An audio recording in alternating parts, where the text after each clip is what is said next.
तथा भगवान गौतम बुद्ध बोधिसत्व डॉक्टर बाबा साहब अम्बेडकर इनको नमन। आज तपोभूमि में उपस्थित उपासक उपासिकाएँ सभी को मेरे तरफ से मंगल मैत्री। आज मैं एक महत्वपूर्ण घटना के बारे में बताने वाला हूँ। जो मानव जो अपने सर का जो अहंकार करता है, उस अहंकारी सर की क्या कीमत है, उस कीमत को मैं बताने वाला हूँ। तो इसलिए मेरा प्रवचन आज ध्यानपूर्वक सब सुने। एक समय की घटना है, सम्राट अशोक के समय की घटना। जब सम्राट अशोक कलिंग युद्ध जीतने के पश्चात, उन्होंने रक्त रंजिश देखने के पश्चात वो बहुत बड़ा साम्राज्य तो प्राप्त कर लिए, लेकिन आंतरिक तौर पे वो बहुत दुखी थे। तो दुखी होने के बाद भी एक दिन वो अपने महल के खिड़की में बैठे हुए थे। तो बैठे हुए एक नियोगरत नाम के एक भिक्खु से उन्होंने रास्ते से जाते हुए देखा। तो जब जाते हुए देखा तो उन्होंने देखा कि भिक्खु की बिल्कुल काया बिल्कुल शांत है, बिल्कुल भिक्खु एकदम शांत तरीके से विचरण कर रहा है, भिक्खु शांत तरह से चल रहा है। तो उस चक्रवर्ती सम्राट अशोक ने उस भिक्खु को आमंत्रित किया, निमंत्रित बुलाया। और बुलाने के बाद में सम्राट अशोक ने उनसे संवाद किया कि हे बदंत, मैं देख रहा हूँ कि आपकी काया बहुत शांत नज़र आ रही है, आपकी चित्त भी शांत नज़र आ रहा है। तो ऐसा कौन सा ज्ञान है जिसके कारण आप अपने आप को शांति महसूस करें। वो नियोगरत भिक्खु कहते कि मैं अभी अभी बुद्ध शासन में सम्मिलित हुआ, बुद्ध शासन में दीक्षित हुआ। उनके बारे में उतना कुछ ज्ञान तो नहीं, लेकिन मेरे को जितना कुछ है मैं उतना आपको बताता हूँ। तो उन्होंने ये कहा कि प्रमाद नहीं करना और प्रमाद से दूर रहना, इस तरीके के उन्होंने उपदेश दिया। जो प्रमादी जो व्यक्ति होता है वो दुख भोगता है, और अप्रमादी व्यक्ति जो है वो सुख को प्राप्त करता है। ये शब्द सुनकर सम्राट अशोक का हृदय में करुणा उत्पन्न हुआ, उनका हृदय करुणा से भर गया, और करुणा से भरने के कारण वो भिक्खु के चरणों में नतमस्तक हो गए। तो नतमस्तक होते हुए वहाँ बैठे हुए महामात्य है, अमात्य है, और जो मंत्रिमंडल है, जो दरबारी लोग, उन सारे लोगों ने उनको देखा, और देखने के पश्चात चकित हो गए।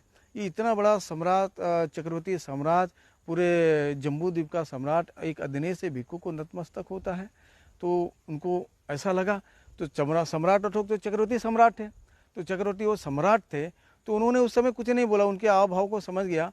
और आव भाव से समझने के कारण महामात्य ने दूसरे दिन उनसे कहा कि हे सम्राट, आप तो इतने बड़े जम्बूद्वीप के चक्रवर्ती सम्राट है, और आप जैसे सम्राट को शोभनीय नहीं देता है कि छोटे साधने से भिक्खु के चरणों में झुकना। तो सम्राट अशोक ने एक शब्द उनको नहीं कहा, बल्कि उनको उपाय कौशल बताया। उन्होंने कहा कि एक बकरे का सर लेकर आओ, एक हिरन का सर लेकर आओ, एक कोई दूसरे जानवर का सर लेकर आओ, और एक मानव का सर लेकर आओ। उन्होंने ये सारे सर मंगवाए, और वो महामती कहा कि इसको अब ऐसा करो कि जो चौराया है, जो बाजार का चौराहा, उस चौराहे पर उसको लेकर जाओ, और लेकर जाके उसको बिक्री करके आओ। वो मानव के सर को लेकर गए, बकरे के सर को लेकर, हिरन के सर के लेकर गए, सांभर के सर के लेकर गए, और ने प्राणी के सर को लेकर गए, और चौराहे में लगा दिया। चौराहे में लगा दिया तो बकरे का सर बिक गया, सांभर का सर बिक गया, हरण का सर बिक गया, और कोई जानवर का सर बिक गया। लेकिन मानव का सर की तरफ लोग देखकर भयभीत होते थे, थूकते थे, इस तरीके से कृत्य चलते रहता था। तो सुबह से शाम हो गई। तो फिर वो जब महल पे गए तो महाराज को उन्होंने कहा कि महाराज, मैं सारे सर तो बिक गए, लेकिन मानव का सर नहीं बिका। तो मानव का सर नहीं बिका तो वो सम्राट कहते हैं, चक्रवर्ती सम्राट अशोक कहते हैं कि अब ऐसा करो कि जाओ इसके दूसरे दिन लेके जाओ। अब ऐसा करो कि ये मानव का जो सर है, इस मानव के सर को आप निःशुल्क में देख रहे हो, यानी फ्री में देख रहा हो, इसका बिना मूल्य। वो मार्केट में लेकर गए, गुहार लगाने लगा कि मानव का सर लेकर जाओ, फ्री में लेके जाओ, निःशुल्क में लेके जाओ, ₹1 लेकर जाओ, इस तरीके से गुहार लगाने लगा। लेकिन लोग उस वहाँ करें आते, और आने के बाद में उस वहाँ थूकते, मानव के सर को घृणा के नज़र से देखते। कोई उस पर कचरा फेंकता, कोई उसमें लकड़ी फेंकता, कोई मिट्टी फेंकता, इस तरीके से होता। सुबह से शाम हो गई, लेकिन जो मूल्यवान जो सर सारे बिक गए, लेकिन बिना मूल्य का जो बिकने वाला जो सब मानव का सर था, वो मानव का सर बिका नहीं। फिर वो दरबार में गए, और सम्राट अशोक को कहते कि महाराज, मैं सुबह से शाम तक गुहार लगाते रहा, लेकिन मानव का सर नहीं बिका, क्योंकि अब मैंने यहाँ तक बोल दिया कि बिना रुपए दिए हुए मानव के सर को ले जाओ, लेकिन लोग जो आते तो घृणित नज़र से देखते थे, उसके वहाँ थूकते थे, तो कोई गंकड़ फेंकता था, कोई कुछ फेंकता था, घृणा का पात्र होता था महाराज मानव का सर। तो सम्राट अशोक कहते हैं कि अब समझ में आया कि मैं एक अधीने से भिक्खु के सामने अगर नतमस्तक होता तो उसमें हर्ज क्या है।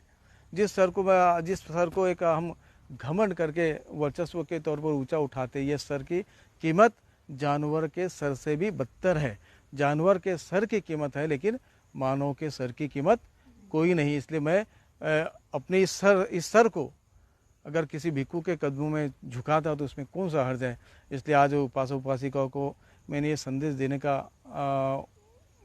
उद्देश्य ये था कि महिला बहुत श्रद्धानुवान होती है। महिला बच्ची के तौर पर होती है, बहन के तौर पर होती है, माँ के तौर पर होती है, जो कुछ भी उम्र होती है, महिला भिक्खु के सामने हो, श्रेष्ठ जनों के सामने अपने सर को बड़ा झुकाती है। लेकिन पुरुष वर्ग अपने सर को अहंकारी तौर पर ऊंचा करके रखता है, जिस सर का कोई कीमत नहीं।